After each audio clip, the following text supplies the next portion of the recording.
Good afternoon, everyone. My name is Michael Selbst, and I'm the president of the board of Hamilton Hall. Welcome to Hamilton. Before we introduce our speaker, I have a moment of joy that I'm thinking as I'm looking around this room. We are just almost finished with the restoration project in our ballroom. We had the lights that were gas-powered and connected to 1850s gas lines until a couple years ago that we've electrified. We've replastered and retouched every space in this room, and we're almost finished rebuilding these mirrors. So our ballroom restoration project is almost complete, and I'm feeling just very happy standing up here looking at how nice it looks. So thanks to those that contributed to that. Thank you. I'd like to thank our sponsors this afternoon. We have Eleanor Dorr, Ann B. Nigro, and the Albanian Boston Community Center in Peabody. So thank you folks for supporting us this afternoon. So I had a very hard time reducing my introduction of Christopher because he is supposed to be speaking, not me. So I'll be as brief as I can because he's had an extraordinary past. He was born on Federal Street in Salem, 2 blocks away from here, and he spent his childhood in Salem, Marblehead, and Hamilton. And earlier today we were chatting and he waxed nostalgic with me about some of his childhood experiences, one of which is wandering through the Mariners Hall, which is now known as the old centered part of the Peabody Essex Museum, with Mr. Phillips showing him artifacts from the South Pacific, followed, of course, by milk and cookies. Also, he commented on building snowmen in the lawn of the House of Seven Gables, and being introduced to the Salem Athenaeum by Henry Benson, who was the mayor of Salem in 1911, if I'm correct on that, and then also marching with veterans of the Spanish-American War. Christopher founded the eponymous residential hospitality and textile firm, Christopher Hyland, Inc. He's also the CEO and design director of WCLI and Hylandtown, which is a Colorado omnibus urban project. He graduated from Georgetown University School of Foreign Service. He was also one of the 14 founding members of Clinton for President campaign. President Clinton wrote in his autobiography called My Life, he wrote of Christopher Hyland, quote, making an important contribution to victory in the general election and laying the foundation for our unprecedented connection with the ethnic communities once we got into the White House. To foster peace, he encouraged change in America, UK, Northern Ireland, Kosovo, and Indian policies, subsequently receiving the St. Patrick Award for Peace from Ireland. The Irish Voice newspaper described Hyland as the unsung hero of the Irish peace process.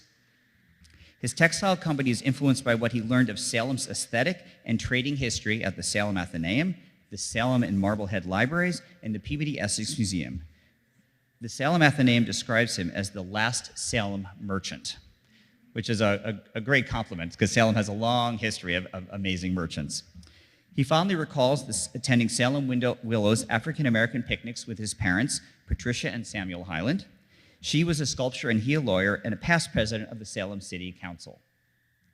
Maestro Joseph Vela's Hyland Peace Mass in Concert, which is dedicated to the peace and acceptance of diversity, was commissioned by Christopher and first performed in the United States at St. Patrick's Cathedral in New York, and most recently it was performed in Kosovo to celebrate the 15th anniversary of their independence.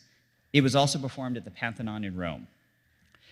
Christopher commissioned Christopher Vu to compose a large work in celebration of the Salem 400 and the USA 250. There are so many more things to share about Christopher, but I'll leave it to that. Please welcome Christopher Hyland. Ladies and gentlemen, honored guests all, it is with deep appreciation that I thank Donna Fritz, Danielle Wellhunt, Drew Nelson, the board of Hamilton Hall, and outstanding President Michael Sivist, and as well as soon-to-be President James Sullivan, affording place to share my thoughts regarding the Republic of Kosovo, the Constitution of Kosovo, the Western Balkans, the role of the European Union and the United States of America in the Balkans.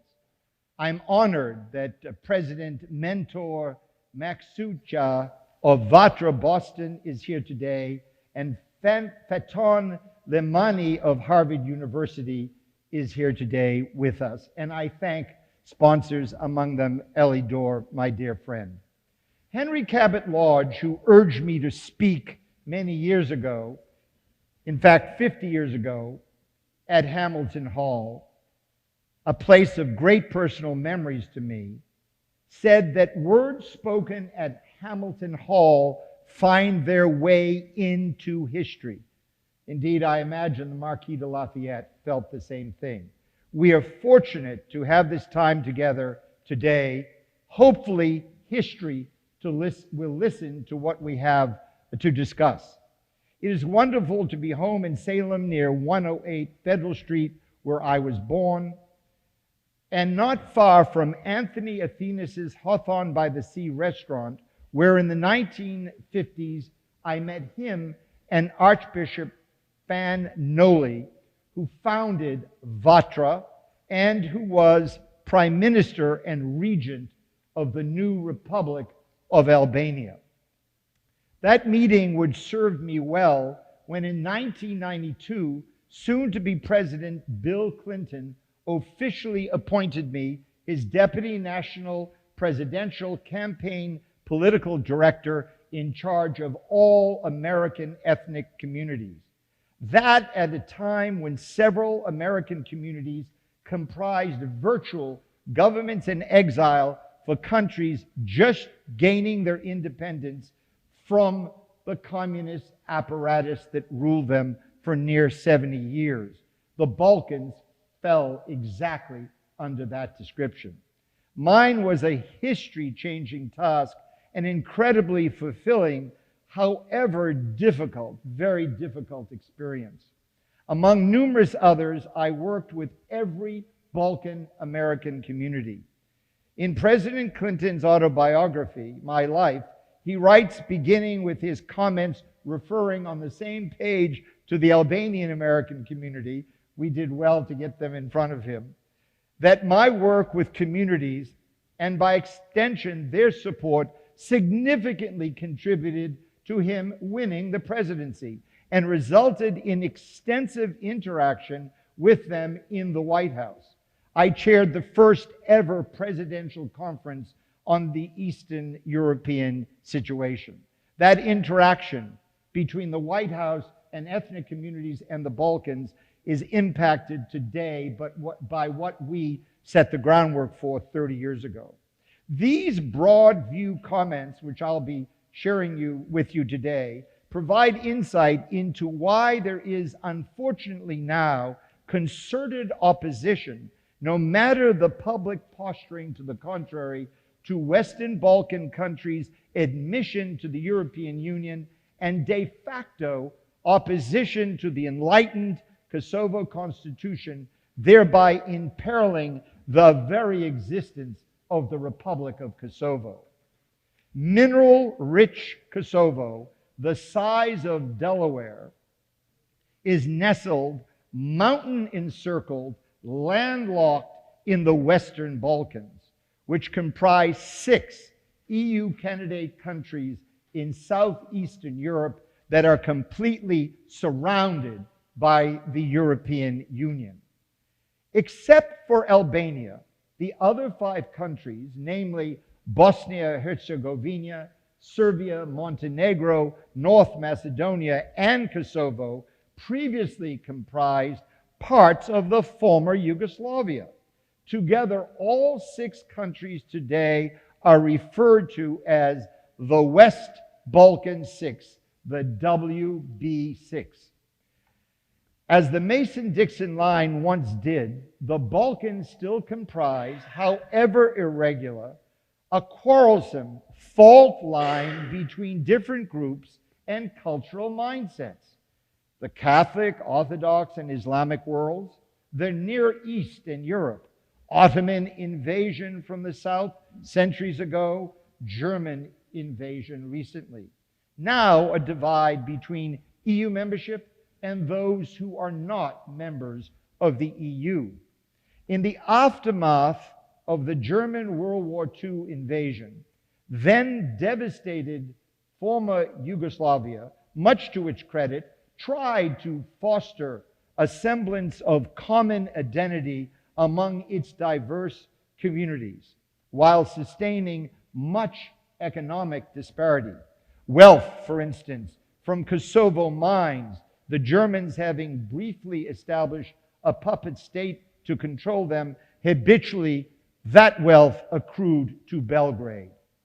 The semblance of unity unraveled in the 1980s and 1990s, further exasperated by Yugoslavia strongman Tito's death. Repressive nationalism emerged in all communities, often fueled from the outside. That better to gain control of assets and minds in the confusion, all the while making it appear that the fighting was uniquely triggered locally. When socialist Albania collapsed, Serbia for a while retained Montenegro and Kosovo, both now independent, but with Serbia still not recognizing Kosovo's substantially diaspora-secured independence. 117 countries recognize Kosovo independence. I'm proud to say the United States and Malta among the first to recognize them. I devoted much energy campaigning among all Balkan American communities at a time when lawlessness, heartless war, and incrimination on all sides stalked the Balkans. Serbia, in particular, was waging a fierce repression of Bosnia and Kosovo, that begetting the term ethnic cleansing. Majority Albanian Kosovo citizens were severely repressed, stripped of basic rights, denied representation, denied education, work, travel, the right of association. They were denied medical care. Hundreds of thousands fled, some of you in the audience today. It was a sui generis moment in modern Europe. Freedom denied, freedom the only course. Kosovo declared independence September 22, 1991. The stage was set for genocide. I had my own, as a result, sui generis moment. Clinton officially declared his presidential candidacy from the steps of the courthouse in Little Rock, Arkansas, October 3rd, 1991. So picture revolt and change in Europe, a new president coming into focus, revolution, oppression, all happening at the time, and all the folks in America were the de facto governments in exile of all those areas, and I worked with all of them. Much concerned, I asked then Governor Clinton on April 1st, 1992, to announce support for recognizing Kosovo during his first New York presidential campaign foreign affairs speech. That request, sadly, was at that time denied. I requested again over dinner with him in Atlanta sometime later. And much later, in a long conversation with Madeleine Albright, I stayed the course for Kosovo during the Clinton presidency. Kosovo attained independence, continuing to prosper due to the amazing efforts of the brave Kosovo leaders, citizens, members of Congress, European leaders, and life-giving diaspora, the life-giving diaspora, among them individuals such as Jim Gemma. 3 American presidents and one who aspired to be president, all of whom I met, or a couple of whom I knew fairly well, ushered Kosovo into statehood. Senator Bob Dole was the ever-present guiding light from the beginning. President George H. Bush in 1992 committed to defending Kosovo against Serbian aggression. President Clinton, finally in 1992, God bless him, saved Kosovo, launching under the German presidency of Europe NATO attacks against Serbia. George W. Bush in 2008 recognized independent Kosovo. Quote from George Bush's Secretary of State, Condoleezza Rice: The United States has formally recognized Kosovo as a sovereign and independent state. We welcome the commitments Kosovo made to embrace multi-ethnicity as a fundamental principle of good governance, end of quote. Adding the importance of newly independent Kosovo assuring, quote, the protection of the rights, security, culture, and livelihood of the Serbian community, end of quotes. Also, Presidents Obama and Trump, the latter bringing Serbia and Kosovo to the White House, much to his credit, made concerted efforts to bridge the Serbia-Kosovo divide. Although very much attuned to Balkan issues in the past, one is concerned today that President Biden is presently less informed of Balkan postures promulgated in his name. He and Secretary Blinken want to recall when they make, in my opinion, persistent mistakes lately, they want to recall President Clinton's words. Noble words, I might add. Our nation's greatest resource is not our dollars, nor our technical expertise, but our values of pluralism and freedom and the rule of law. Remember this a few minutes later in my comments.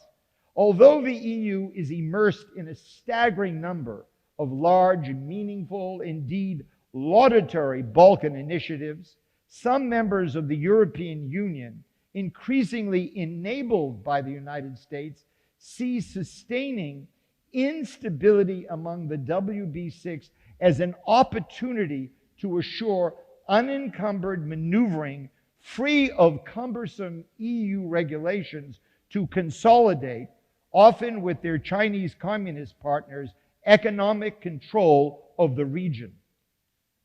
In Serbia, Germany, and Communist China in tandem control ever larger parts of Serbia's growing economy and mindset.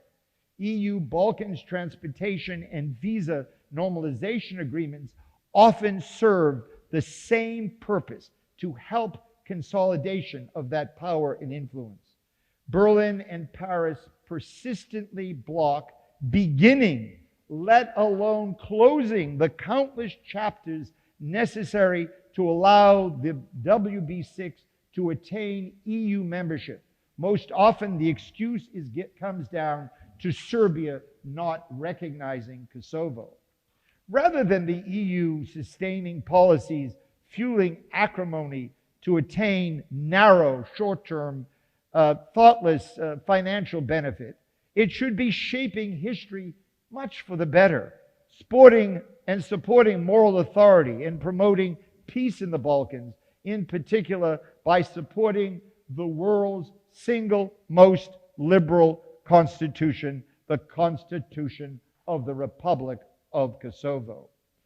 Endless Berlin negotiations, ostensibly designed and touted to bolster WB6 integration into the EU, instead serve to cover for these interests. They quite purposely go nowhere. Much for the same reason, regardless pronouncements and promises, Germany, now the third largest economy in the world, has thus far spent, according to the Kiel Foundation, only 2.5 billion euros on military materials in the present European war. The United States, by all accounts, over $100 billion, one way or another, in all military equipment. Rest assured, Germany will be there with China for the long Ukraine rebuild, as they are now in Serbia. The Balkans are yet another ground spot for a post-war formula that assures maximum control of assets. Trade routes provide further insight into the Balkan situation. Having constructed the largest inland port in history, equal to the size of many of the existing large inland ports throughout the world today, Germany now serves as Communist China's eastern terminus, arguably the single most important Communist Chinese overseas commercial and intelligence location in the world. China, Germany, and Russia see Serbia as China's southeastern European trade terminus. China already much controls the port of Athens and will benefit from the new Russia-Arctic route and somewhat from the new Persia and now in plan Saudi via China-controlled Haifa-Israel routes.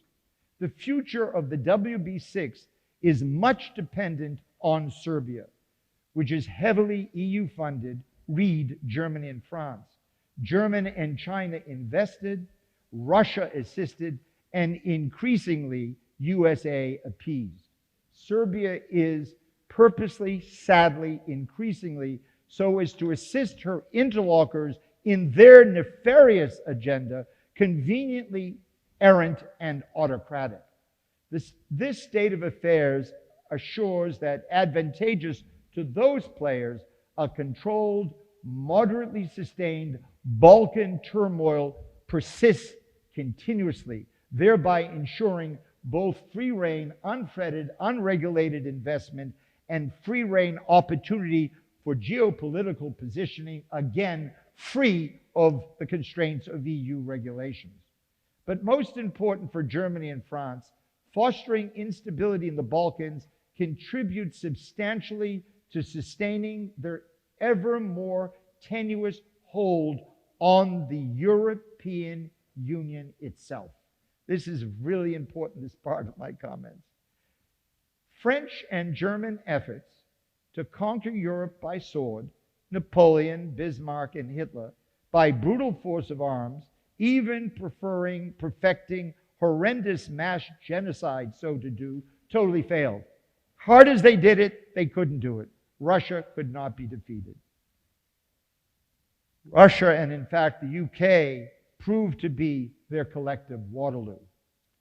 But with the post-war birth of the European Union, grace the US-initiated Cold War, the Marshall Plan, and American taxpayers from Omaha to Salem, and NATO, European bullets and garrisons were exchanged for computers and financial teams.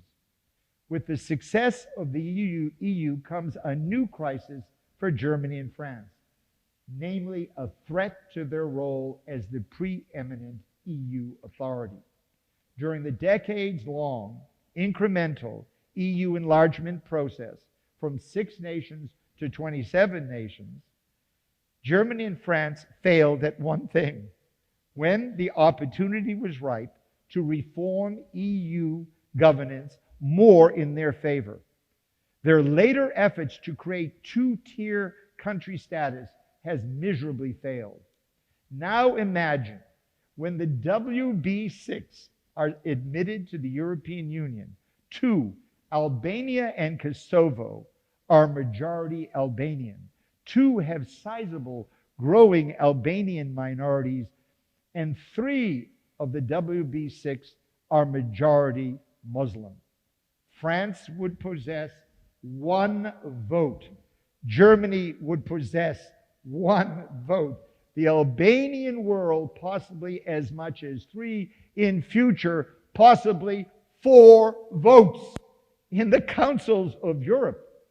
German dominance of the EU would be much diluted if given a significant blow. The only hope for France and Germany and others who oppose this inevitability is to subvert the WB6 joining the EU by, among other means, encouraging Balkan disharmony. That includes, now some of you gentlemen are going to be upset about what I'm about to say, but that includes pursuing, aside from all that I have alluded to previously, fostering in some quarters of the Albanian world a counterproductive, self-harming, now irrelevant, outdated pan-Albanian nationalism, all designed to block the emergence of an incredible, power-laden, deal-breaking, possible 4 Albanian votes in the European councils of power. An achievement, in my opinion, the consummate Albanian nationalist Fanoli, who I knew and spoke to many times, would fully support. He would support the emergence of those 4 votes and not anything that would go against that. Those Albanian organizations, in effect, seeking to block Kosovo from entering the EU, want to revisit Article 1 of the Kosovo Constitution, which reads, quote, "The Republic of Kosovo will have no territorial claims against and shall seek no union with any state or part of any state.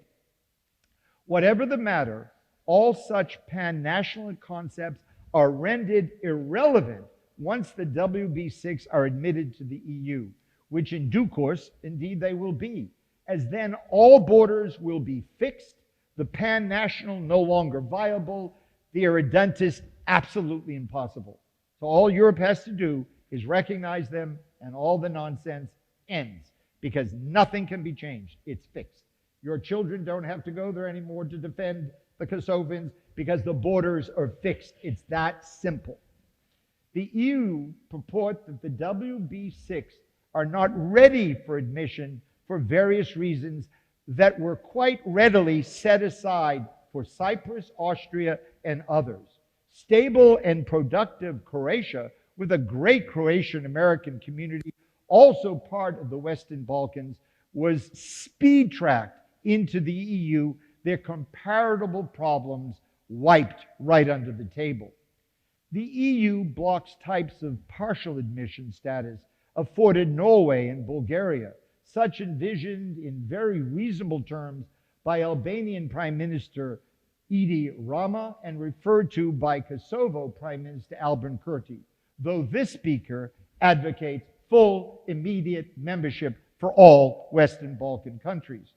Although Balkans wars are often cited as a deterrent to EU admission, no one internecine Balkan conflict in all of their history equals the loss of life in the American Civil War at 620,000 souls, or the loss of life that resulted in 2 20th century German invasions of Europe, 30 million people. Spanish, Dutch, Belgian, French, and EU member war totals are staggering. The dead equal countless times the historic population of the Balkans, let alone the population of Kosovo. There is EU discussion about WB6 corruption, but is that condition unique to the Balkans? Was the German-Baltic banking kerfuffle not major corruption? Is the marijuana situation in Albania much different than elsewhere? All of Europe, it would seem, comprises a vast network of drug distribution. Germany is now failing to act. Germany is not failing to act as China's main Euro-Asian trading hub, despite communist China's massive global fentanyl distribution. But then again, it seems Germany is not particularly impacted by the fentanyl scourge at all.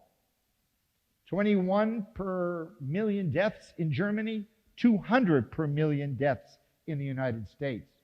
Would it be that difficult to absorb 17 million UB6 citizens, approximately 3% of the present 448 million EU population, that given the persistent expertise so far developed over the years for EU persistent expansion?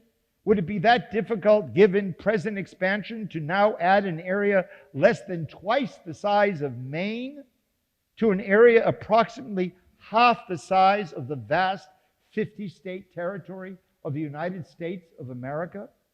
To one degree or another, persistently, steadily, the WB6 have improved governance, civic society, the rule of law, that with exceptions all round, not unlike those found in numerous EU countries. The Balkans are in better civic society shape than ever, that enhanced by EU and US interaction. But if in that regard there are issues, Serbia, traditionally in some ways in her intellectual circles, a fulcrum of French Enlightenment thought, is now unfortunately increasingly autocratic. That allowing for not recognizing and non-stop agitating against Kosovo. Serbia full well realizes that in doing so, they are constantly gaining munch from their numerous interlocutors. But the ultimate fodder for EU and Serb recalcitrants is the dispute over the Association of Serb Minority Municipalities, ASM, a dispute, as I previously mentioned, threatens the Kosovo Constitution. In 2013, before and on the cusp of Kosovo independence, and in principle only, with no then detailed words committed necessarily, discussion occurred pertaining to allowing 10 Serb towns within Kosovo sovereign jurisdiction. Such was perceived by many in the beginning akin to American ethnic organizations which promote cultural traditions. Subsequently, each year, each meeting, Serbia further fortified this discussion, persistently adding more to demands that leading to total deadlock. During this process, the EU and the USA increasingly pressured Kosovo on the concept, one that they knew was contemptuous, one that they knew would never be acceptable for their own countries. To create ASEM, a Trojan horse, on any level other than a pure cultural organization renders the remarkable, authored by an amalgamation of visionary legal minds, Kosovo Constitution completely kaput. It finishes the Constitution. The Kosovo Constitutional Court invalidated parts of ASEM outline, resulting in even greater Serb demands, those simultaneously rewarded ever more by more EU funds, more support from China, more support from Russia.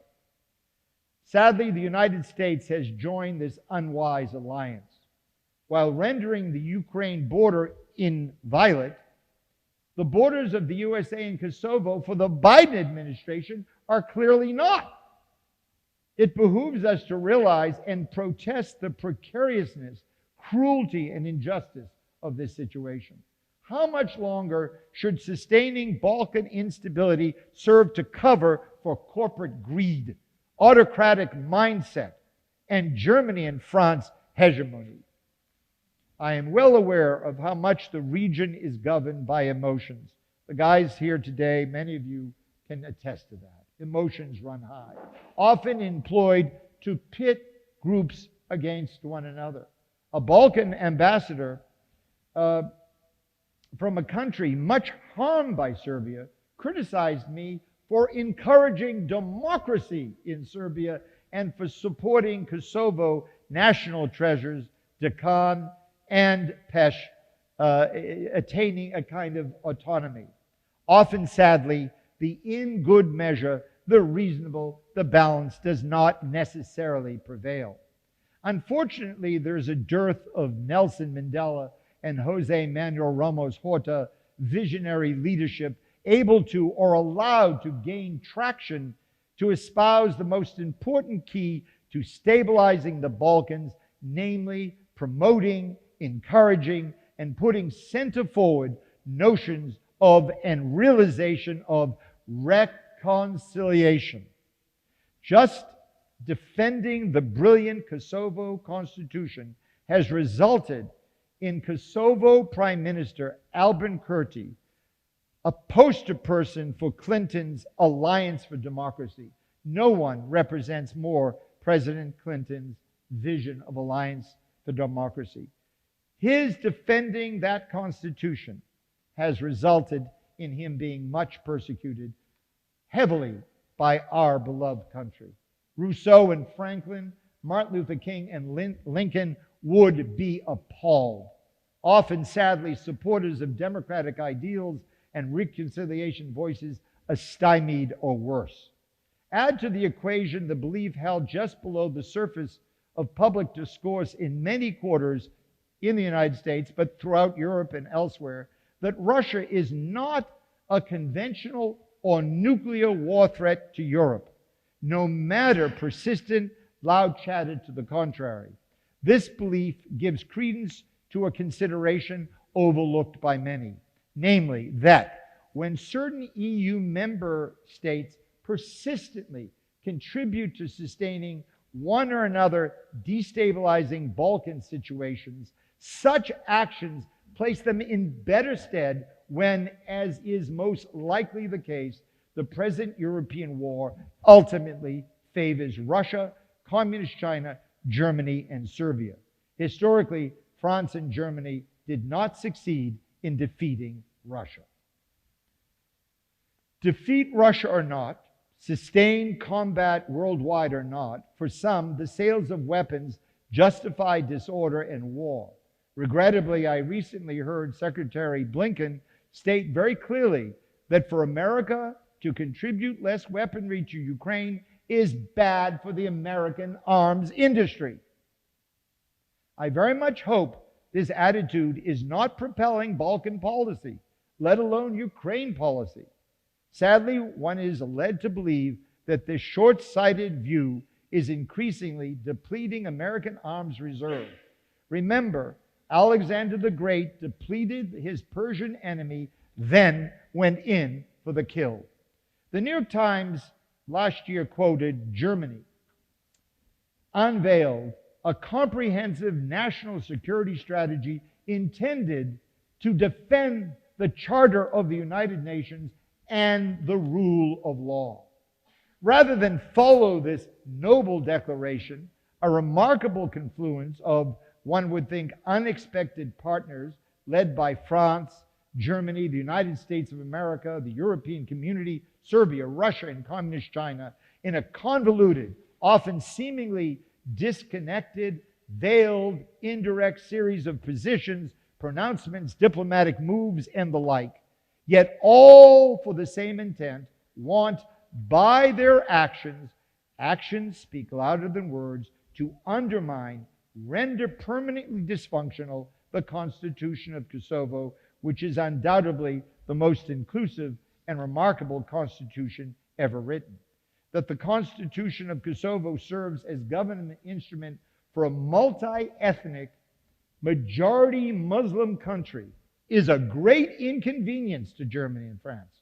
That it's multi-ethnic and majority Muslim is very inconvenient for them, let alone for Serbia, in their persistent efforts to portray the ethos of much of the WB6 in bad light. Neither the USA, France, Germany, or Serbia have ever possessed constitutions, certainly from their outset, ever so remarkable as the Constitution of Kosovo.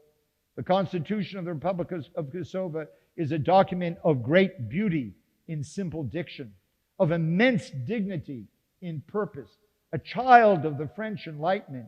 It is one of humanity's greatest achievements, affording from its inception freedom and equality for all, such found at the outset in no other constitution in the history of humankind.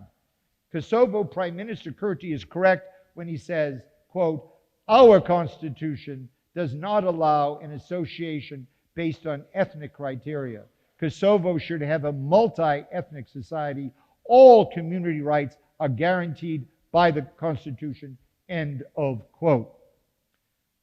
Albanian Prime Minister Edi Rama, as do countless other leaders, make it very clear when he states, quote, "Let's also not lose sight of Kosovo's undeniable right to enforce its constitution," end of quote. Incorporating Kosovo President Ibrahim Rugova's noble constitutional aspirations, which he shared with me, and the aspirations expressed by President George W. Bush, the Kosovo Constitution guarantees sweeping, broad rights for all citizens. Article 24 of the Kosovo Constitution reads, "No one may be discriminated against because of race, their color, their sex, their language, their religion, their political or other opinions, their social origin, their connection with a community, their property, their economic and social condition, their sexual orientation, their birth, a disability, or other personal reasons." Why would you want to destroy such a constitution?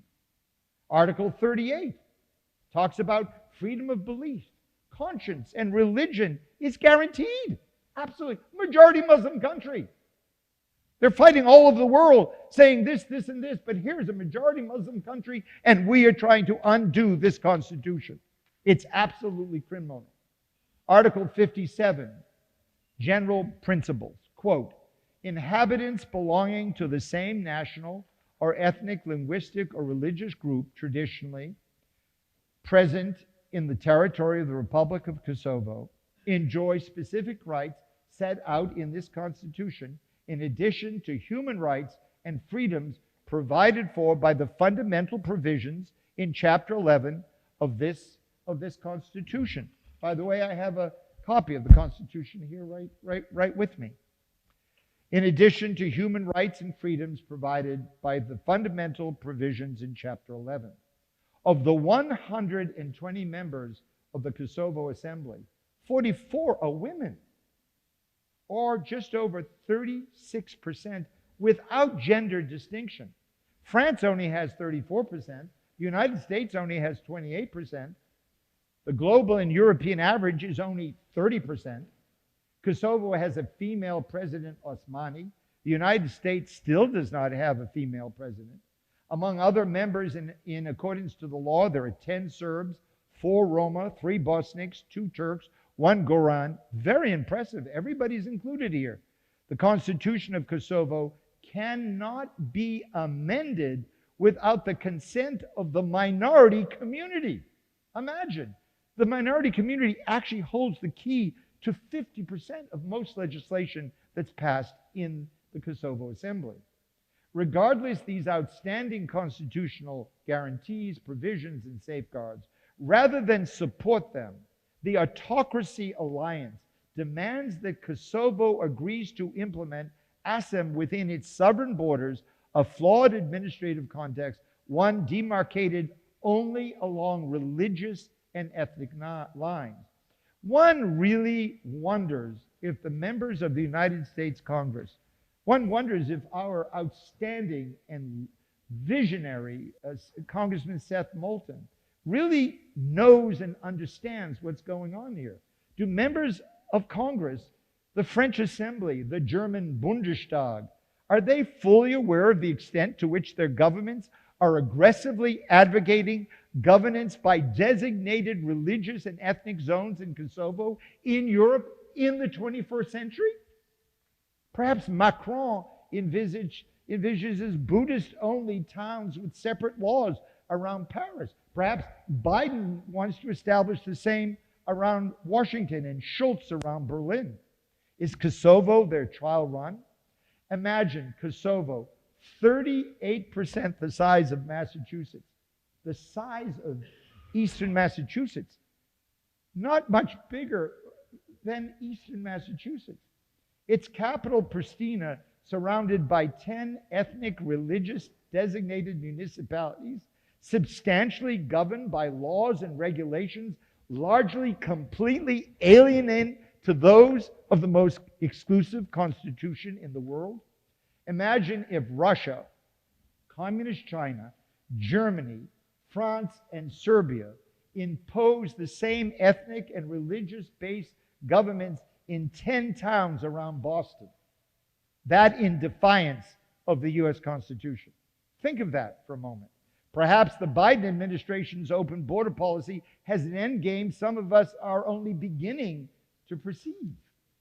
It behooves us to question, is this the Middle Ages or is this the 21st century? Are ghettos of all kinds the future for America, for France, for Germany? That is exactly what the EU, with US support, is proposing in Kosovo. The German effort to rule by ethnic divide and the American Civil War made it very clear that it was seriously not cool. It is, in fact, immoral to designate states, let alone municipalities, by racial, religious, and social position. Have we not moved beyond dividing people on racial, ethnic, social, and religious lines? Citizens beware. Equality under the law is being undone in Europe. Not once during my tenure as Deputy National Political Director of the Clinton presidential campaign did a single ethnic community leader call for separate cities to contain their particular religious or ethnic group. Why? Equal justice under the U.S. Constitution and Bill of Rights. The same thing is assured by the Constitution of Kosovo. As students of geography, sociology, and government well know, it is, if established, the 10 Serb municipalities embedded in tiny Kosovo comprise economic, cultural, and social networks well beyond their municipal borders, all the more so when towns are near or on, this is the important thing, rich mineral deposits, farmland, and local transportation. Recall, though only a few square miles, Salem's influence was so strong beyond its town borders that in Java, Hindustan, Cathay, and Zanzibar, they thought Salem was a great kingdom. With Assam holding sway over a large area, eastern Massachusetts-sized Kosovo would be paralyzed. Her incredibly rich minerals easily in the confusion exploited by the EU. Germany has no minerals except coal, which they are canceling. Ironically, if allowed, not only would these Assam come Serb advance posts surround Pristina, but also surround the new $250 million U.S. embassy. Why build such a U.S. monument to affirming Kosovo's sovereignty only to cast that sovereignty asunder? Why invite Assam into Kosovo when Europe and the USA protest numerous Russian come Serb advance posts along the Kosovo border? If realized, it would reverse, transform into a sham centuries of progress led by the Global Free and others who suffered to guarantee through the EU and the Constitution of Kosovo equal rights to all ethnic and religious communities under ever more inclusive, secular, constitutional laws characterized by the separation of church and state, that thereby one of the greatest achievements of humanity.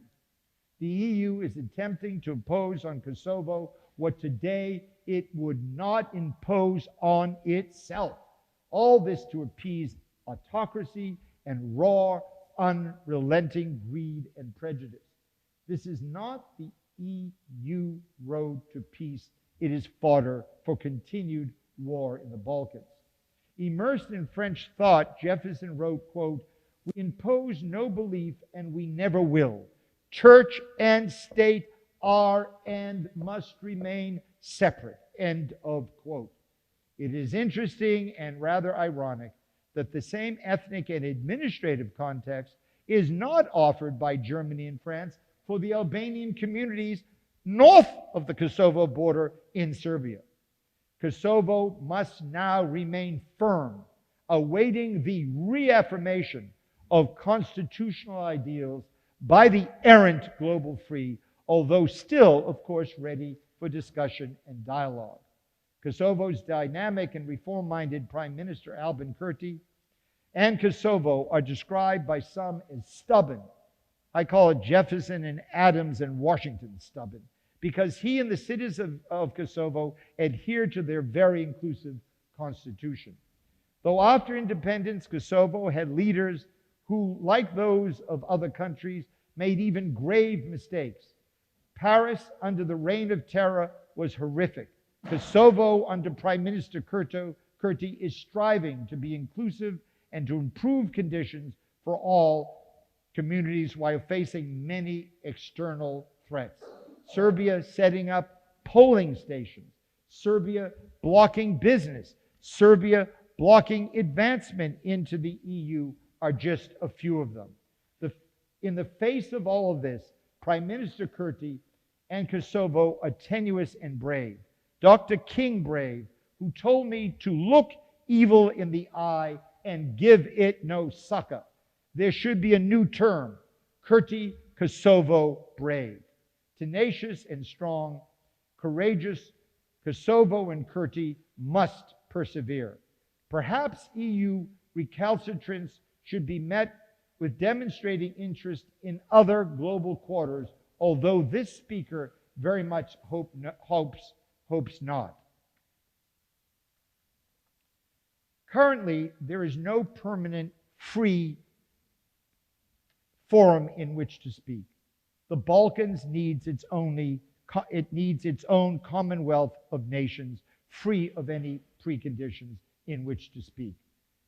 They must be able at some point to decide on their own without European interlocutors. Nothing will better guarantee the stability of the Balkans in Europe than the immediate full voting ascension of the WB6 to the European Union. At the University of Zurich, Switzerland, on the same day I was born in Salem, Massachusetts, on September 19, 1947, Winston Churchill, the arch-nationalist, arch-imperialist, sadly racist, though having just defeated history's most racist regimes, much to his enduring credit, in a great change of mind, indicative of EU founders, one which the EU must now continue to embrace, decisively declared the first step towards the recreation of the European family must be a partnership between France and Germany. There can be no rebirth of Europe without a spiritually great France and a spiritually great Germany. The representatives of France and Germany, indeed those in particular of all the countries that oppose Kosovo in Europe, they all want to recall Churchill's words. It is condescending, a form of neocolonialism and anathema to the progress of global liberalism to do otherwise, to not give the Western Balkans the same chance to free themselves as did Germany spiritually and France spiritually from unhappy history, which afforded them common cause to build a new, free of tribal divisions, United States of Europe. Enlightened governance manifest in the U.S. Constitution and Bill of Rights, in the unwritten law of the United Kingdom, the French Constitution, EU law, the Universal Declaration of Human Rights of the UN, the law of Germany, and the Kosovo Constitution must not be forsaken. Walter Benjamin's Angelus Novus, courtesy of Clay, the angel of history, must not in future look upon the present Balkans enlightenment in ruin because large states neglected small states' common cause. There is no honor in appeasing an amalgam of spiritually bankrupt power formed then stood against small democratic Kosovo, against her constitution and against her leaders in a display often cloaked in deceptive maneuvers of raw power, naked, shameless, and cruel. Very small Kosovo, to paraphrase Churchill, counts as much as large and powerful countries and earns much honor by contributing to the cause of freedom, to safeguarding EU founding ideals, and to spiritually sustaining the European family by valiantly defending her constitution against the European Union countries that have lost their way. The great proponent of European inclusion, Jacques Chirac of France, who without hesitation championed the admission of most of the Eastern European countries to the European community, said, quote, "The construction of Europe is an art, the art of the possible. A spiritually strong Kosovo affirms that all is and will be possible. Kosovo is the art of the possible. Kosovo is spiritually great. Thank you.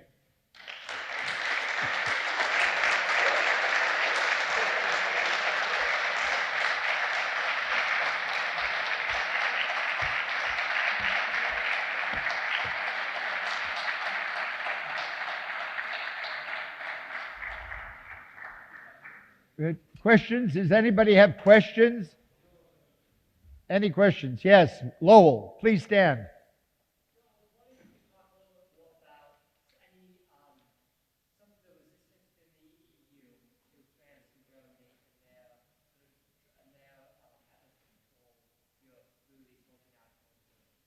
Well, gosh. All right. The question was, could I comment further about international European organizations and their effort to block things?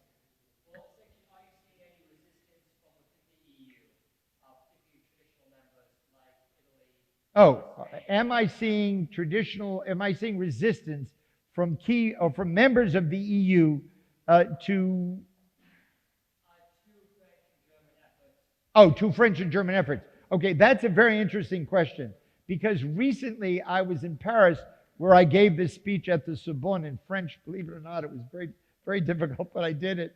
And I had someone who had worked in the French government come up to me, and he said, "Do not assume there are not those amongst us who understand exactly what's going on." And he said, it's very easy to do this. It's sort of like if you see someone using a certain type of finish on the hull of their sailboat in Marblehead, you're going to say, boy, I'm going to use that same finish because he's doing on Saturday series racing. He's coming in first all the time. So you're going to use it. But then there are forces that try to dissuade you and whatnot. Look, people understand what's going on. And there are many bureaucrats, especially within the European bureaucracy. They are very morally conflicted. Because my comments were getting longer than I thought they were, I did not go into my section on the European bureaucracy. Hundreds of people in Brussels are participating in a sham that they very well know is immoral. Just like many people traded in financial features, derivative packaging worthless loan packages that they knew were worthless, but they still did it. People oftentimes get along to go along, and they do what is morally wrong. And I can tell you in Washington, there are people who realize that this is morally wrong. Their voice is just not strong enough. It's very difficult to compete against China, Germany, and Russia on one side. The American war, we think that Germany is our partner in this war. Germany is not our partner in any way whatsoever.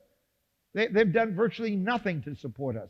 Any large aid they give is non-military. So at the end of the game, it's 2.5 billion euros. Now they say in the next year or so, we're going to give another 2.5 billion. And a lot of their pronouncements never come to realization. Check it out.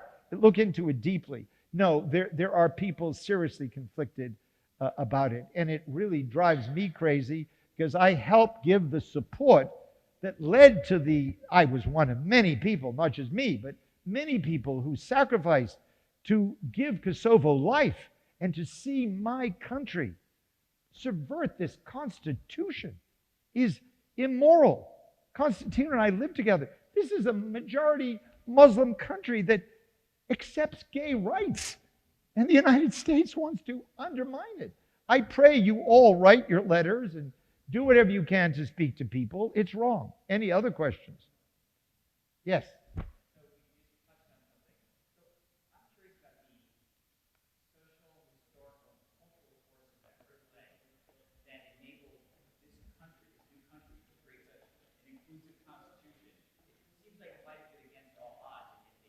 All right.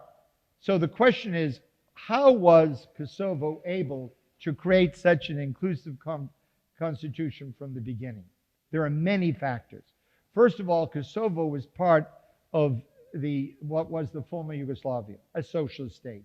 So the role of religion, although there, Roman Catholic, Orthodox, Jewish, I might add, Catholic, it was there. But the state also made it very clear that there was a separation of religion and state.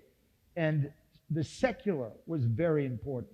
And oftentimes the Yugoslav government actually did destroy or set aside certain diversity. And so over 70, 80 years, the society of Kosovo, although grounded in tradition and whatnot, was in many quarters a tolerant society. And Kosovo, the little capital Pristina, for example, has a magnificent national library. The Kosovans are intellectual. They have a great history of trading. They have a great history of heroism in literature. And there is a concept of tolerance. Now, having said that, we all know that in all societies, there are mixed points of view on every issue. But Kosovo had this inherently. And the Albanians who came to America, the Kosovan Albanians, Montenegrin, not Bosnian, but all of them who came to America, they came to America to be free. They didn't come to America to recreate and reestablish all the animosities and problems they had in Kosovo. And therefore, they embraced the American story. They embraced work hard, gain, do what you have to do, become leaders in your community, leaders in your society, and accept diversity. I was thrust into the Albanian Kosovo community in 1990, 91, 92, at the height of all of this activity. And everybody just took me on as champion and embraced me. And there is a deep sense of social interaction and community in the Albanian community. And yes.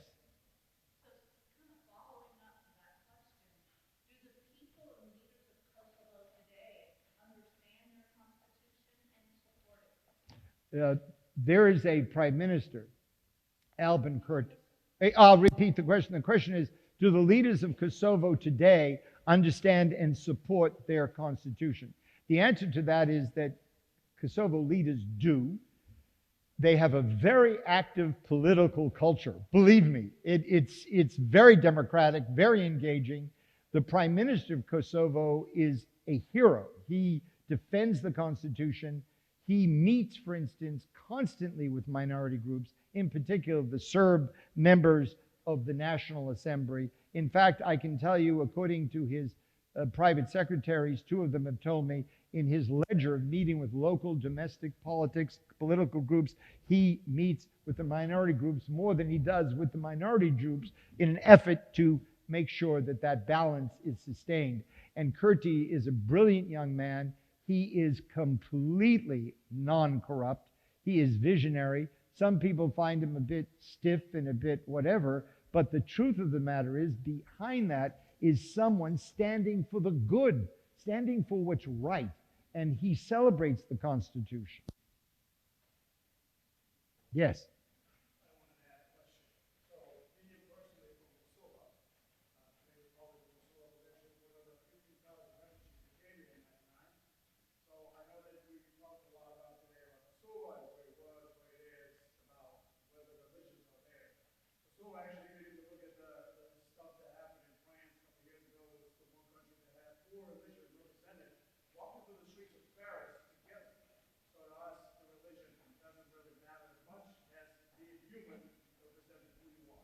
Well said, well said. The question I have for you is in regards to the UE and Representative Majcak, and right now we're intermediating the discussions between the Republic of Kosovo and Serbia. Do you feel, or are you aware of the information that maybe that's intentionally done just to prolong the discussions?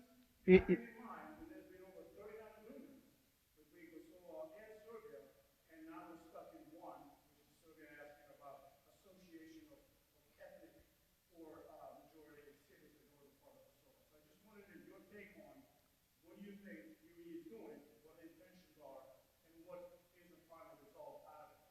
Well, Maybe the 4 votes, or is it something else? the question is, do I think the constant nonstop meetings concerning the Association of Serb Municipalities and the constant blocking and procrastination have a meaning And I will reiterate that it does.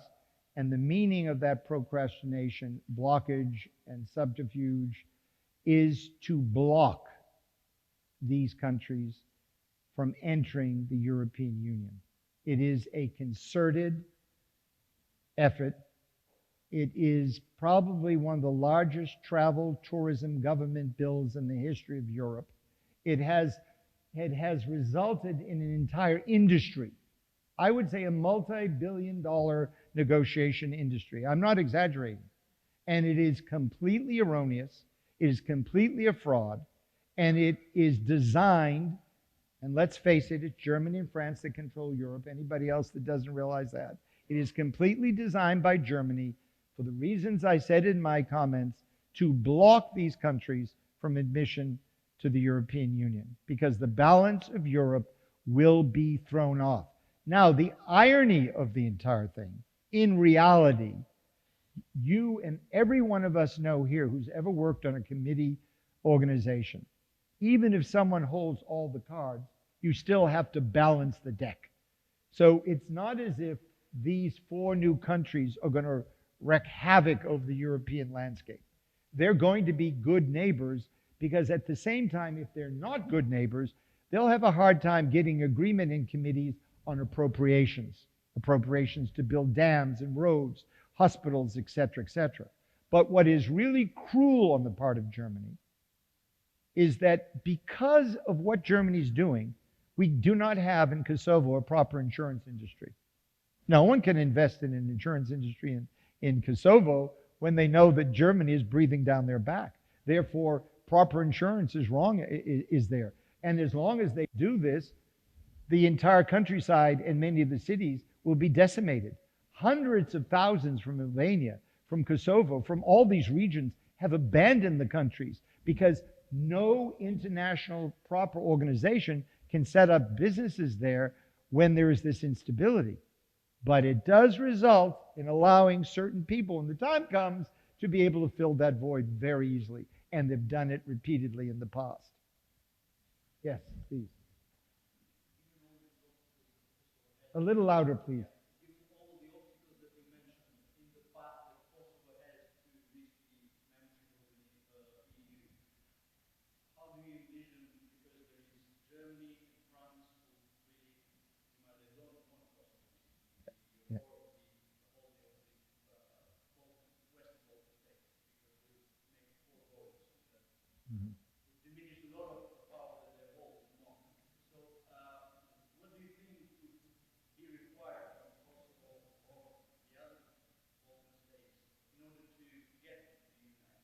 Well, the question is, what will be required of Kosovo and the other Balkan states to appease them to enter the European Union?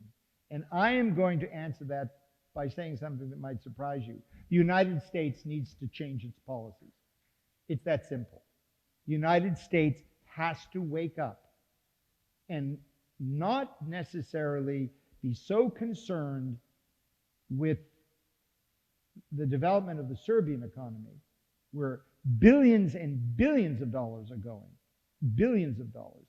They need to be concerned, and the United States can hold power and strength to change it if they want to. If the United States just sits down and says, this is enough. But when anybody ever says anything about whether the NATO should be looked at in a different way, they get into trouble. It doesn't matter whether they're Republican or Democrat. It doesn't matter whether they're Republican or Democrat. But we need to start thinking differently about NATO. We need to start thinking differently about the EU. And the United States needs to be a wonderful, engaging, steadfast partner, because understand that we in this room have financed the growth of Europe. Our transportation system, our schools, our research centers, so much about what we do is depleted, partly because we have funded the defense of Europe, which is a wonderful cause. But right now, Europe is strong, and we need to say, okay, it's time that this meddlesome attitude in the Balkans changes. I think that these countries have been bending over backwards to do everything possible. Kosovo, for all of its faults, all of its setbacks, is unbelievable in what they've tried to do. And this new prime minister is staggering. If you cannot give him the dignity of acceptance of Kosovo into the European Union, then it's impossible. It will never happen. The only broker who can stand in is the United States. Yes.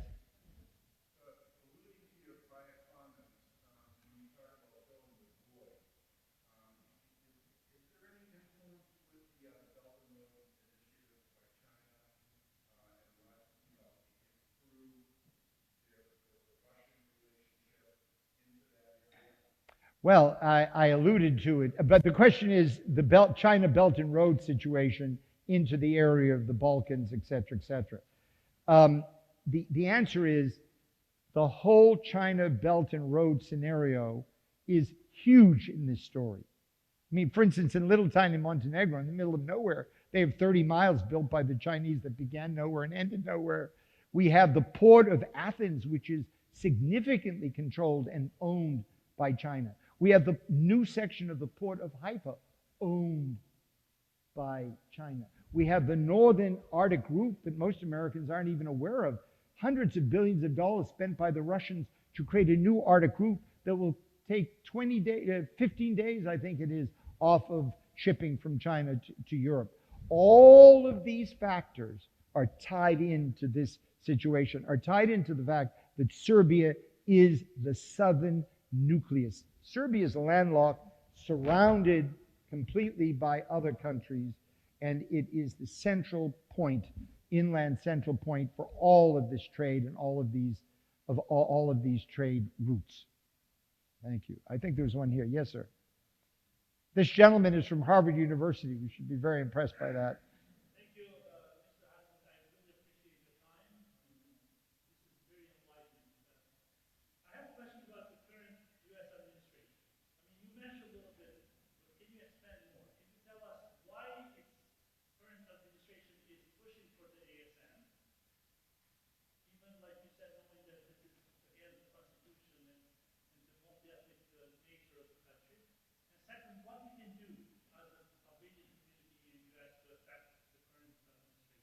The question is, thank you very much for that question. The question is, may I comment more about what the Biden administration is doing regarding what I discussed, the ASM, and is there something the Albanian community can do? I believe that the current administration is distracted. I think they're distracted. And I think we have wonderful leaders there, and I think President Biden has contributed much to our country as a member of the Senate and as president. And we have a hardworking Secretary of State. I knew both his father and his uncle, Secretary of State Blinken. I'm not sure that I see their view of the geopolitics of the world the same way that they do. And I think that traditionally, then Senator Biden was very attuned to Albanian and Kosovo concerns. It is clear that he is not attuned right now. But is it possible that his energy might not be there to do it? And therefore, the individuals tasked to do this, the individuals given responsible to do this, might not be as aware as you think they are. Because, quite frankly, even in the Clinton campaign and in the early Clinton government, there were people discussing the Balkans with me that didn't even know where the capitals were. I mean, they were not aware. So do not assume that people are aware. And I think there is an attention span now, and I think they are consumed with Ukraine, they're consumed with Taiwan, they're consumed with Gaza, they're tired. And actually Germany and Europe is giving them problems. The American people believe that the world all supports America and Ukraine.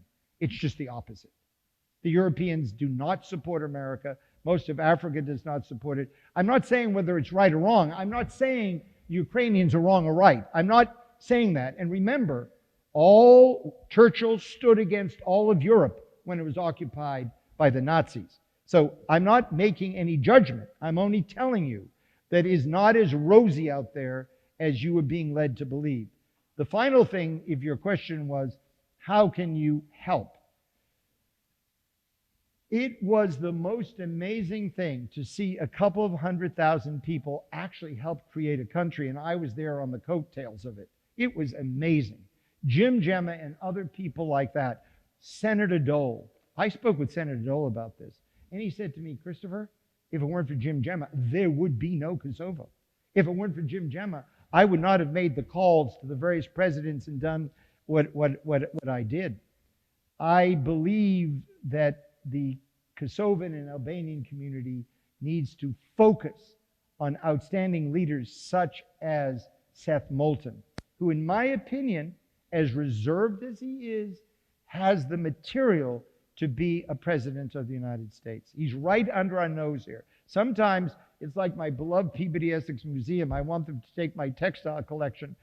I hope they do, but 50 years from now, they'll think, oh my God, that guy was pretty good. We should have paid attention. But what I'm saying is you've got Seth right under your nose right now. He is presidential fodder. When I was an undergraduate, I said, Bill, you lost your student body presidency when I campaigned for him as student body president. So now, when you decide to run for president, I will help you run for president. It's important to support your Congress people. It's important to identify those who can become president, and in particular, those who are on important committees such as Seth and have the intellectual capacity. And I might add, it is my impression in the case of Seth Moulton that he is a person with whom you can discuss things and not always agree on everything. What I'm saying tonight is not, for instance, necessarily a reflection of his points of view, but he's an individual you can sit down with and talk, and he seeks to know and want to know. So my message is to the Albanian community, continue Jim Gemma's stuff. Continue working with all the leaders, and continue working with folks like myself who, although I'm an old man, still have some energy. Make hay while the sun shines, and that's what you have to do. One last question. Did you want one last question there? You were always putting your hand up. So she put her hand up so much. Let's have one last question. And then after that question, if you don't mind, would you all mind coming on this side so we can do a photograph of all of us together from the balcony? Please stand. One last question. This young lady has applied to be a candidate at the Naval Academy. Go ahead.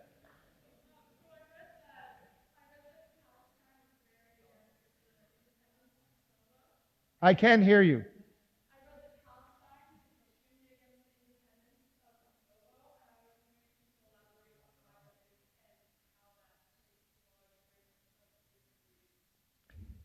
Well, I think that Palestine might be a bit upset because Kosovo recognizes the state of Israel, and not only recognizes the dignity and state of Israel, but recognizes Jerusalem as its capital, and the Kosovo embassy is in Jerusalem.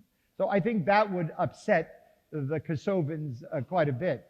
And I will also say that all jurisdictions throughout the world that are autocracies, that are run by brute force without the rule of law, will not like Kosovo. Those same jurisdictions of any kind, not just the one you alluded to, but of any kind, they're not going to like the United States, they're not going to like Kosovo, so I think those right there are two reasons why there could be this animosity between the two of them. Thank you for the question. Did you have a question?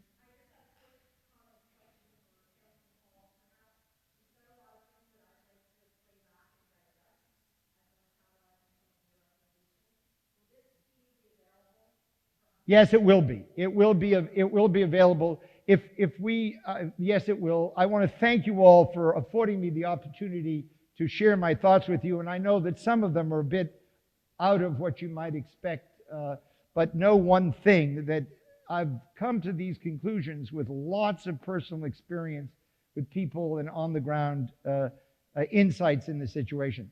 So if we could all just stand and do a big, strong hip, hip, hurrah to Kosovo. Do you mind? So hip, hip, Hurrah! Hip, hip! Hurrah! Hip, hip! Hurrah! Please come here so we can have our pictures taken.